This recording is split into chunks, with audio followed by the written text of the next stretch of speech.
What you feel affects manifestation fast. So if you're noticing something unwanted and feeling around it, it's affecting more manifestation fast.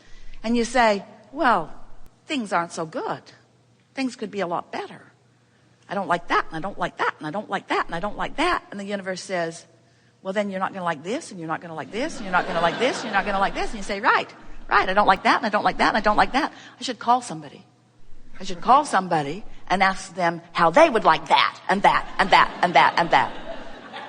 Because maybe if I drag someone else into my chain of pain, they'll take some of it and go off and bury it somewhere. And we say, no, that isn't the way it works. When you involve someone else, now you become more specifically focused upon what isn't wanted, which leads us to really what we think is the most important part of understanding how to connect with your vortex and how to stay in vibrational alignment with your vortex long enough that you begin to see the effect of the manifestations as quickly as now.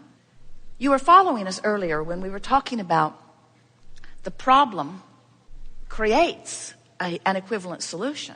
You follow that?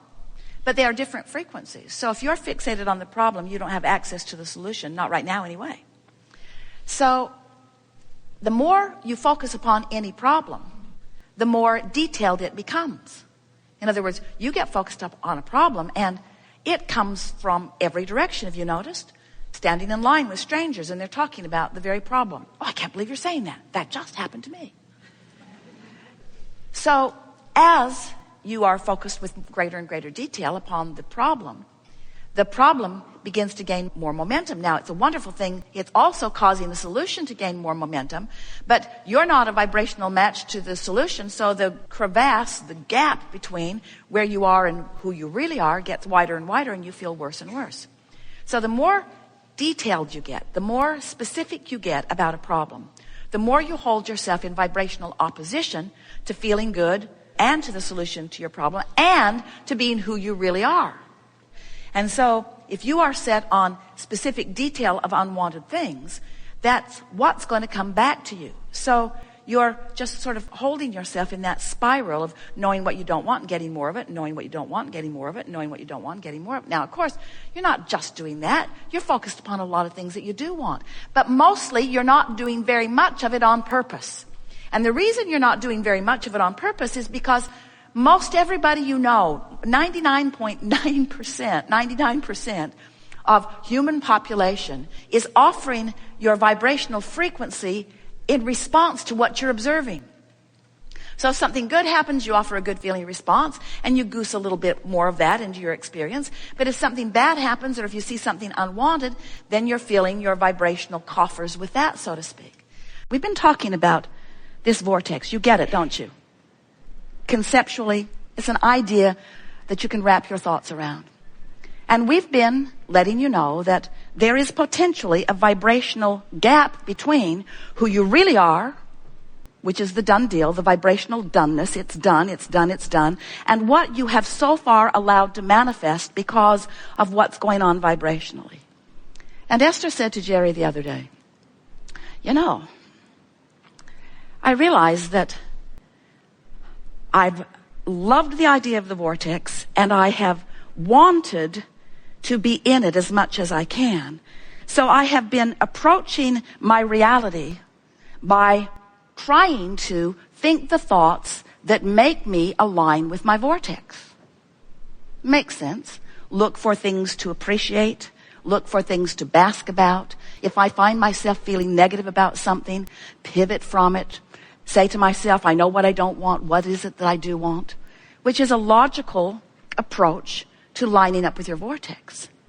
But Esther said, this last week or so, it has flipped for me because now I get it that if I let the vortex and what it means and how it feels be all that I'm thinking about, then in establishing my relationship with the vortex, and every day I'm in it, many times, if I milk my vortex when I'm in it, if I keep it going when I'm there, if I find myself on a happy thought and I rampage it longer, if I let my vortex be my undivided intention, if I let my vortex be what I'm reaching for, I now get it, she said, that my vortex affects my manifestation. It's a different way of approaching it. In other words, what we want you to gather as a result of the conversation that we're having here today, and as a result of what's going to go on in your lives in the next hours and days and weeks, as a result of what you pick up from this leading edge conversation, what you're going to come to know is that you have complete control over every manifestation that happens in your life if you approach it from inside the vortex. For example, so something happens. Maybe someone walks into your experience and they don't jive with you in the way you would like them to. They're annoying in some way, or they're unknowledgeable in some way, or they're belligerent in some way. They're abusing someone in some way. It doesn't matter. You witnessed it and you're having a knee-jerk response to it. And as you're having this negative emotion, the reason you're having the negative emotion is because you're responding to it in the way that you are. And if you feel negative emotion, it means that your inner being is responding to it in an entirely different way. In other words, what you're feeling isn't about what you've witnessed. It's about your relationship with the larger part of you who's having a different experience. Can you hear that? Because who you really are is loving this obnoxious person, even though you are not. And so the rift that you've got going on is the separation is too strong a word between who you really are and who you're being. So that's a manifestation that happened. This is the thing that we want you to realize. That person walked into your life and you experienced that manifestation.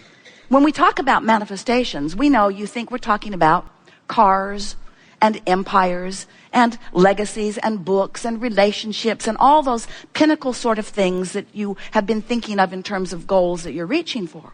But we want you to understand that what manifestations are, what we really mean by manifestation is what's happening now. This is a manifestation. This room, these lights, these screens, this sound, this people, this global audience. This is a manifestation that's happening right here and now. Your relationship with your chair, your relationship with the people you're sitting next to. This is a manifestation. It's happening now. Manifestation. Everything that is happening around you is a manifestation that is evidence of one thing and one thing only: your relationship with your vortex. Your relationship with your vortex. So the fact that this annoying person is there, or this belligerent person is there, is your manifestation, which is simply reflecting back to you your relationship with your vortex. That's all. So what we want you to understand is that when you have anything going on that is not wanted, whether it is mild or severe, that the more specific you are, the more severe it becomes. And that the answer to breaking that pattern is to not try to jump into the pure positive, because you can't, but to get general. And we're talking generally negative. So as you begin speaking generally negative instead of specifically negative, then this spiral that's got a grip on you begins to lose its grip. And you begin noticing right away by the feedback that comes back to you. Two kinds of feedback coming to you: emotional feedback and manifestational feedback. We really want you to think of manifestational feedback as the best friend that you've ever had, because what manifests is reflecting where you are. What manifests is reflecting what you are creating. What you are creating. What you are creating. Not what happened to you. Not what happened to somebody else. What you are creating. What you are creating. What you are creating. What you are creating. It would be like driving down the freeway. Esther does it frequently. And those little bumps on the side of the road that quite often awaken Jerry from his nap, because he knows that something could be going terribly wrong when he hears those bumps on the side of the road. And it would be like just completely ignoring the side of the road. Oh, I know it says don't enter, that it's one-way traffic coming the other way, but what the heck? Odds are I'll do all right. I'm alert. And we say, you just don't want to play with fire like that. When negative emotion is present, it's letting you know that you have entered a minefield where the likelihood of you observing more things that are going to hold you and cause you to be more specific is very great. So when you say, I'm going to pay attention to the way I feel, and I'm going to notice that the more general I am about something that doesn't feel good, that the better I feel. And then you begin noticing the manifestational evidence of that. Now you're on a roll, and now you have just stepped in, you've just clicked in to your maybe first, at least it's happening now, awareness of what deliberate creation really is deliberately feeling, is thinking and feeling. So now, as you find something that is generally negative, now do you know it is just so logical and simple for you to move into something that is generally positive. We're going to do this with any of you who are willing today about anything that is important to you if you want to move your energy on things. Because as you move into that generally negative place, it's fairly easy to move into a generally positive place. And when you do that, you're going to feel relief even in a stronger way. But the thing that you're going to notice is manifestations are going to come right around you as evidence that you have made that vibrational shift. You've got this sort of split going on often that feels like frustration or overwhelmment that now it is your job to do something about. And that's why we talk to you all day, every day about the art of allowing, about assessing the vibrational difference between who you have actually become. Are you getting what we mean? Do you believe that when you launch a rocket that your inner being actually embraces it and becomes it? Do you know that when you're sick, vibrationally you're weller? That when you don't have enough of something, that vibrationally you have more of it? That when you're confused, vibrationally you're clearer? In other words, this is the way this dynamic universe and the evolution of all species occurs. So there is this vibrational part of you who is calling you home, calling you home, calling you home. And we want to say to you, you're going. The question is, are you going willingly? Because if you relax into it, if you just let go, if you just acknowledge you've done the work, the isness of the vibrational reality is in place. The cooperative components have already been assembled. They will show you amazing things. You will defy the logic of all kinds of people as this vortex does its work. The question is, where are you in vibrational relationship to it? We don't need to tell you about law of attraction. Law of attraction is like the law of gravity. You can't turn it off, and it is always responding to everything you've got going on vibrationally. It is responding to what you've got going on. It equals your point of attraction. In other words, law of attraction is responding to what you've got going on. So for a while, we've been explaining to you that as contrast causes you to know what you want more clearly, and always in the beginning of that knowing what you want, because the contrast has given birth to it, you're not vibrationally up to speed with it.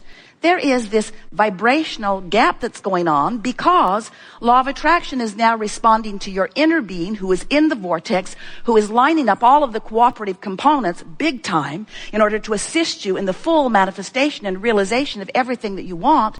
And here you are, having whatever thoughts and beliefs and expectations that you had usually before you launched the desire. So there is this sort of duality going on where law of attraction is responding to both parts of you. The in the vortex part of you and the potentially not in the vortex part of you. So this is the thing that we really want to emphasize. When you care about how you feel, your vortex will affect, it will cause, it will facilitate a manifestation that is seeable, hearable, smellable, tasteable, touchable. In other words, the manifestation hot on the heels of your alignment that you feel at first. So if you could just give up your need to see it before you believe it, and instead be willing to feel it and believe it before you see it, we have enjoyed this interaction more than words can convey.